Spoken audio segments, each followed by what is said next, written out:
आगरा शहर के मशहूर सिनेमा घर में फेयर के सामने वाला चौराहा उसके ही नाम से प्रसिद्ध था। मेरी स्कूटी अभी उस चौराहे पर पहुंची ही थी कि पुलिस वाले ने हाथ दिखाकर ट्रैफिक रोक दिया। किसी गणमान्य व्यक्ति का काफिला गुजरने वाला था। मैंने घड़ी पर नजर डाली। दोपहर का पौन बज रहा था। गर्म हवा के थपेड़े चेहरे को झुलसा रहे थे। मई का महीना, उस पर उत्तर प्रदेश की लू वाली गर्मी। पता नहीं क्या सोचकर मैं भरी गर्मी में स्कूटी उठाकर चल दी। अच्छा खासा सुनील एसी गाड़ी भेज रहा था। उसमें चली जाती तो क्या बिगड़ जाता, पर हर जगह मेरा स्वाभिमान जो आड़े आ जाता है। पता नहीं अब यहाँ कितनी देर खड़ा रहना पड़ेगा।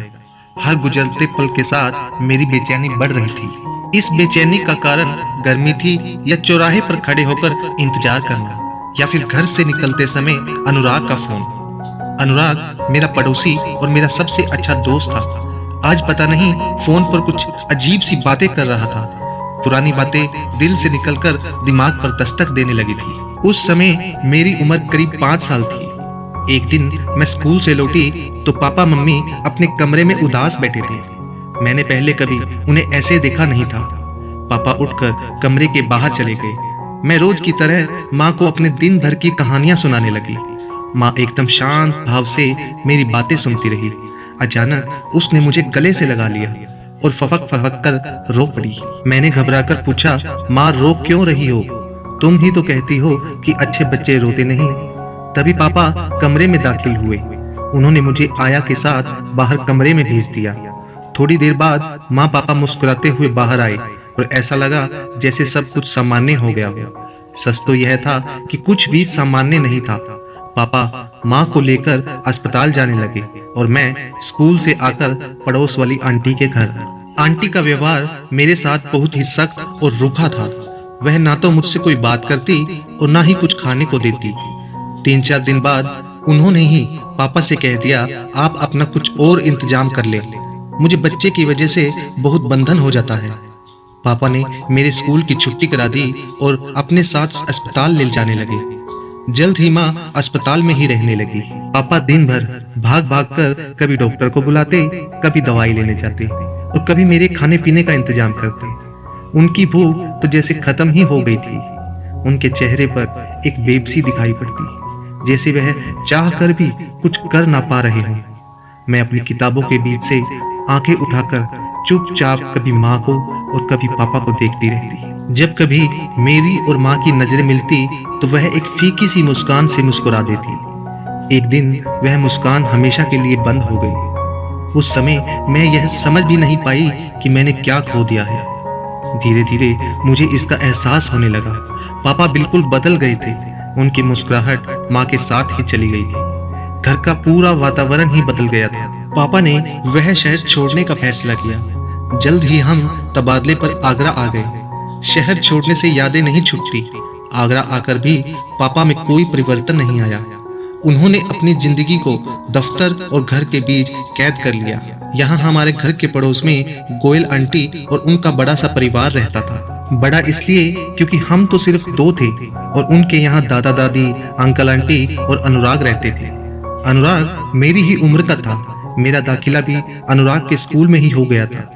दिन भर मैं उनके घर पर ही रहती। आंटी मेरे खाने पीने से लेकर मेरी पढ़ाई तक का उसी तरह ध्यान रखती जैसे वह अनुराग का। उन्होंने पहले दिन से ही मुझे बहुत स्नेह दिया। एक बिन माँ की बच्ची की वह माँ बन गई। जल्द ही मैं उनके पूरे परिवार के साथ घुल मिल गई। उन लोगों का मेरे प्रति प्यार और अपनापन देखकर पापा मेरी तरफ से और भी बेफिक्र हो गए। समय बीतता गया और मेरा रिश्ता उस परिवार के साथ दिन प्रतिदिन गहरा होता गया। धीरे धीरे उस परिवार के सभी सदस्य मेरी जिंदगी का महत्वपूर्ण हिस्सा बन गए और अनुराग मेरा सबसे अच्छा दोस्त। गोयल परिवार के हर सदस्य की जुबान पर बस मेरा ही नाम होता। कभी दादाजी को मेरे साथ शतरंज की बाजी खेलनी होती तो कभी दादी को घुटनों के व्यायाम में मेरी मदद। कभी आंटी को नई रेसिपी मेरे साथ बनानी होती तो कभी अंकल को मेरी बनाई मसाला चाय पीनी होती। उस कड़क और मसालेदार चाय में उनका साथ सिर्फ मैं ही देती। आंटी और दादाजी तो कभी से चाय नहीं पीते थे और दादी को जब से डायबिटीज हुई उन्होंने चाय पीनी ही छोड़ दी। उनका कहना था बिना शक्कर के चाय का कोई मजा नहीं। पूरे घर में बस एक ही शख्स था जिसे मेरी कभी जरूरत नहीं पड़ती थी, वह था अनुराग। और मेरा कोई काम उसके बिना पूरा नहीं होता। अनुराग सारा दिन बरामदे में पड़े झूले पर बैठा पढ़ाई करता रहता। मैं आते जाते धक्का देकर उसका झूला हिला देती। वह गुस्से में झंझलाते हुए कहता, कितनी बार कहा है पढ़ते समय मुझे तंग मत किया करो। तुमको तो पढ़ाई से कुछ लेना देना है नहीं, पर मुझे तो कुछ पढ़ा करना है। वह तो बस रात दिन पढ़ाई में ही लगा रहता और मुझे भी पढ़ने के लिए प्रोत्साहित करता। मुझे पढ़ाई में कोई खास रुचि नहीं थी। मैं तो बस अपनी माँ की तरह एक साधारण गृहिणी बनना चाहती थी। एक ऐसा पति चाहती थी जो मुझसे उतना ही गहरा प्यार करे जैसे पापा माँ से करते थे और आज भी करते हैं। अनुराग अक्सर मुझे समझाता, मन लगाकर पढ़ाई किया करो ताकि जिंदगी में कुछ बन सको, तभी जीवन सुख सुविधाओं से पूर्ण होगा। उसने अपनी पूरी जिंदगी अपने पापा को संघर्ष करते और उनके साथ आंटी को अपना पूरा सहयोग देते देखा था।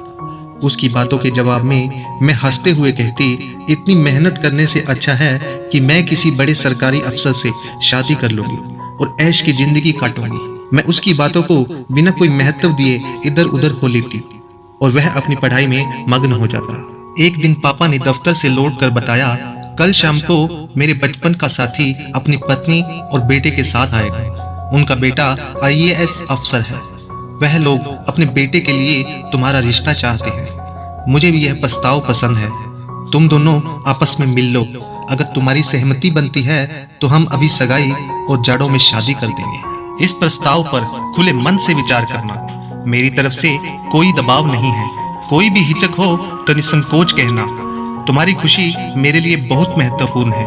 उम्मीद है तुम मेरी बात को समझ पा रही हो।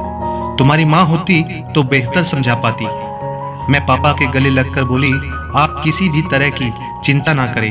आप मेरे पापा और माँ दोनों हो। मैं मन ही मन बहुत खुश थी। हंसी मजाक में कही गई बात सच होने वाली थी। मैंने आंटी को पापा की कही पूरी बात बताई। सुनकर बहुत खुश हुई। सुबह से ही कुछ व्याकुलता थी। शाम तक वह और बढ़ गई। मुझे इसका कारण समझ नहीं आ रहा था। मैं तो मस्त मौला आत्मविश्वास से भरी लड़की थी। फिर ऐसा क्यों हो रहा था? शाम को अंकल आंटी और सुनील घर आए। सुनील एक आकर्षक एवं शालीन व्यक्तित्व वाला लड़का था। कोई भी लड़की उसे पति के रूप में पाना चाहेगी। उन लोगों के जाने के बाद पापा ने मेरे विचार पूछे तो मैंने अपनी सहमति दे दी। 2 घंटे की मुलाकात मेरे हाँ करने के लिए काफी थी। रात बहुत देर तक मुझे नींद नहीं आई। एक बेचैनी अब भी थी। मैं और पापा अभी नाश्ता कर ही रहे थे कि फोन की घंटी बज उठी। सुनील के पापा का फोन था। उन्होंने बताया, हमने सुनील से बात की है, उसे यह रिश्ता पसंद है। आप भी बेटी से बात कर ले। यदि सब ठीक है तो रविवार को सगाई कर देंगे। सुनील को सोमवार से ड्यूटी पर जाना है। पापा इससे पहले अपनी प्रतिक्रिया देते अंकल ने एक बार फिर कहा, आप इत्मीनान से बात कर ले और फिर बताइए। पापा ने अभी फोन रखा ही था कि सुनील का फोन आ गया। वह बोला, मेरे दिल ने तो तुम्हें देखते ही हाँ कर दी थी। तुम्हारा जवाब सुनने के लिए आज लंच पर मिलना चाहता हूँ, आ सकोगी? मैंने लंच के लिए हाँ कर दी। उसने कहा, मैं गाड़ी भेज दूंगा। मैंने मना करते हुए कहा, मैं खुद आ जाऊंगी। जब सुनील की बातें मैंने पापा को बताई तो उनकी आंखों में खुशी के आंसू छलक आए। मैंने पापा को माँ के जाने के बाद पहली बार इतना खुश देखा था। भागकर मैं आंटी के पास गई और उन्हें पूरी बात बता दी। उन्होंने खुश होकर मुझे गले से लगा लिया। घर में सभी लोग खुश थे सिवाय अनुराग के। उसके लटके चेहरे को देखकर मैंने आंटी से पूछा, इसे क्या हुआ है? शक्ल क्यों लटका रखी है? आंटी ने बताया, कल रात इसका सिविल सर्विस के इम्तिहान का रिजल्ट आ गया है और उसमें यह सफल नहीं हुआ। अनुराग अपने कमरे में उदास बैठा था। मैंने उसका हाथ अपने हाथ में लेते हुए कहा, निराश मत हो, अगली बार तुम जरूर सफल होगे, यह मेरा विश्वास है। उसने अपना हाथ छुड़ाते हुए कहा, तब तक बहुत देर हो जाएगी। खैर मेरी छोड़ो, मेरा सपना ना सही, तुम्हारा एक बड़े सरकारी अफसर से शादी करने का सपना तो पूरा हो रहा है। तुमको बहुत बहुत बधाई। तभी दादाजी ने आवाज लगाई और मैं अनुराग को वहीं छोड़कर उनके पास चली गई। दादाजी से मिलकर जब मैं दोबारा अनुराग के कमरे में गई तो वह वहां नहीं था। आंटी ने बताया, वह कोचिंग के बारे में कुछ जानकारी लेने हजरतगंज गया है। मैंने उदास होते हुए कहा, मुझसे कहकर जाता तो मैं भी उसके साथ ही निकल जाती। आंटी ने प्यार से मेरे सर पर हाथ फिराते हुए कहा, उसको छोड़ो, तुम जाकर जल्दी से तैयार हो जाओ। कोई मदद की जरूरत हो तो आवाज लगा देना। मैं फीकी सी मुस्कान देकर चली आई। मैं तैयार होकर स्कूटी स्टार्ट कर रही थी कि पापा ने बाहर आकर बताया, अनुराग का फोन है, कुछ जरूरी बात करनी है। मैंने गुस्से में फोन उठाया और कहा, कहाँ हो तुम? तुमको पता है ना कि तुम्हारे बिना मुझसे कुछ नहीं होता। 1 बजे तक क्लार्क्स पहुंचना है और स्कूटी स्टार्ट नहीं हो रही है, देर हो रही है, पहले ही धारणा गलत बन जाएगी। कहते हुए मेरी आवाज भर आ गई। उसने मेरी बातों और स्थिति पर बिना ध्यान दिए कहा, मैं तुम्हारी पसंदीदा जगह शर्मा चाय की दुकान पर तुम्हारा बन मक्खन और चाय के लिए इंतजार कर रहा हूँ। मैंने खिद कर कहा, यह कौन सा समय है इंतजार करने का? तुमको पता है ना मुझे सुनील से मिलने जाना है। पहले ही देर हो गई है और तुम्हें मस्ती सूझ रही है। वह गंभीर होकर बोला, मुझे कुछ जरूरी बात करनी है। मैंने कहा, लौट कर घर पर करती हूँ, अभी फोन रखती हूँ। वह हड़बड़ा कर बोला, श्रुति, लौट कर बहुत देर हो जाएगी। देर तो मुझे हो रही है, मैं अभी नहीं आ रही। वैसे भी क्लास का खाना छोड़कर मैं तुम्हारा बन मक्खन खाने नहीं आऊंगी। कहकर मैंने फोन रख दिया। घड़ी पर नजर डाली तो 12:30 बज रहे थे। यहाँ से होटल तक पहुँचने में आधा घंटा तो लग ही जाएगा, और अगर कहीं जाम मिला तो फिर उस स्थिति में भगवान ही मालिक है। चौराहे पर खड़े खड़े 20 मिनट हो गए थे। मेरे चारों ओर गाड़ियों का जमावड़ा लग गया था। एक तो गर्मी, ऊपर से अनुराग की उल्टी सीधी बातें, एक बेचैनी सी महसूस हो रही थी। अरे भाई, अगर रिजल्ट मन का नहीं आया तो आसमान थोड़ी ना सिर पर गिर पड़ा है, पूरी जिंदगी पड़ी है। इस साल नहीं तो अगले साल हो जाएगा, अगले साल। अचानक मेरे दिमाग में एक हलचल हुई। यह अनुराग बार बार यह क्यों कह रहा है कि तब तक बहुत देर हो जाएगी? तभी पुलिस वाले ने हाथ दिखाया और सीधे क्लार्क्स की ओर जाने वाला ट्रैफिक तेज गति से चल पड़ा। मैंने भी अपनी स्कूटी सामने वाली सड़क पर ले ली। अचानक ही मैंने अपनी स्कूटी को तेजी से बाईं ओर घुमा लिया। एक तीव्र गति से आते मोटरसाइकिल वाले ने ब्रेक लगाते हुए कहा, अगर बाएं जाना था तो बाएं ही खड़ा होना चाहिए था। मैंने उसकी बात पर ध्यान दिए बिना ही स्कूटी शर्मा चाय वाले की ओर बढ़ा ली। स्कूटी खड़ी करके मैं अंदर गई तो कोने वाली मेज पर अनुराग मुंह लटकाए बैठा था। मुझे देखते ही उसका चेहरा खिल गया और उसने वेटर को चाय और बन मक्खन लाने को बोला। मैंने उसकी मेज पर पहुंचकर खड़े खड़े ही कहा, जल्दी बताओ क्या कहना है। वह मुस्कुरा कर बोला, अरे पहले बैठ तो जाओ, तुम्हारा ज्यादा वक्त नहीं लूंगा। मैं सामने वाली कुर्सी पर बैठ गई। वेटर मेज पर चाय और बन मक्खन रखकर चला गया। मैंने कुछ परेशान होते हुए कहा, अनुराग, तुम समझ नहीं रहे हो, मुझे देर हो रही है। सुनील खाने पर मेरा इंतजार कर रहा होगा। मुझे वहां 1 बजे पहुंचना था। 1 से ऊपर तो यही हो गया है। मैं बिना रोके बोले जा रही थी और वह 1 तक मुझे देखे जा रहा था। उसके चेहरे और आंखों के भाव देखकर मैं अचानक शांत हो गई। उसने मेरी आंखों में आंखें डालकर कहा, आई लव यू। सुबह से लगातार होने वाली घबराहट अचानक ही बंद हो गई। मैंने अपनी पलकें झुका ली। 2 मिनट खामोश रहने के बाद वह फिर बोला, मैं तुमसे प्यार करता हूँ श्रुति, माँ सब जानती है। पर मैंने उसको मना किया था कि मैं परीक्षा में सफल होने के बाद ही तुमको बताना चाहता था, पर आज ना कहता तो बहुत देर हो जाती। मैं जानता हूँ कि तुम एक बड़े सरकारी अफसर से शादी करना चाहती हो। मुझे तो यह भी नहीं पता कि मैं कभी बन भी पाऊंगा या नहीं, पर आज ना कहता तो जिंदगी भर पछतावा रहता कि कह देना चाहिए था। अब तुम चाहो तो बन मक्खन छोड़कर क्लार्क्स का आलीशान खाना खाने जा सकती हो। तुम जो भी चुनोगी, मैं हमेशा तुम्हारा सबसे अच्छा दोस्त रहूंगा। मैंने पलके उठाकर उसकी तरफ देखा। उसका चेहरा एकदम शांत था और उस पर वही मुस्कान थी जो हमेशा उसके चेहरे पर रहती थी। मैं कुर्सी छोड़कर खड़ी हो गई। उसकी मुस्कान फीकी पड़ गई। मैंने कहा, सुनील मेरा इंतजार कर रहा है, मैं उसको मिलकर अपना फैसला बताना चाहती हूँ।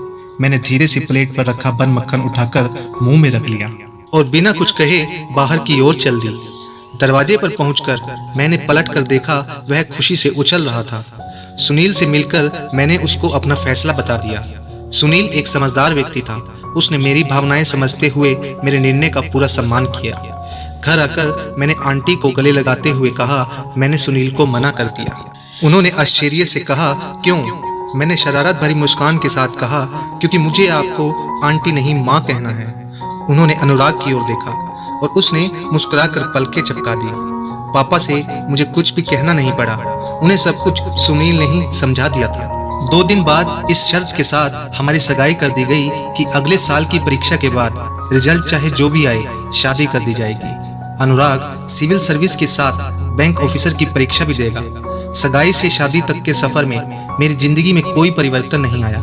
आज भी आंटी नई रेसिपी बनाते समय मुझे ही आवाज देती है और अंकल मसाले वाली चाय मेरे हाथ की ही बनी मेरे साथ ही पीते हैं।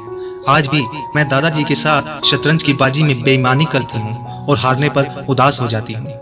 अनुराग आज भी मुझे कभी आवाज नहीं देता और पूरे समय झूले पर बैठा पढ़ाई करता रहता है। अब मैं उसे कभी पढ़ते समय परेशान नहीं करती। मैं दिल से दुआ करती हूँ कि वह अपने लक्ष्य में कामयाब हो। उसका सपना IAS अफसर बनने का है। यह सब वह मेरे और अपने पापा के लिए करना चाहता है। मैंने तो उसे स्पष्ट शब्दों में कह दिया है, मैं उससे शादी इसलिए कर रही हूँ क्योंकि वह एक बहुत अच्छा इंसान है और एक बड़े ही प्यारे परिवार का हिस्सा।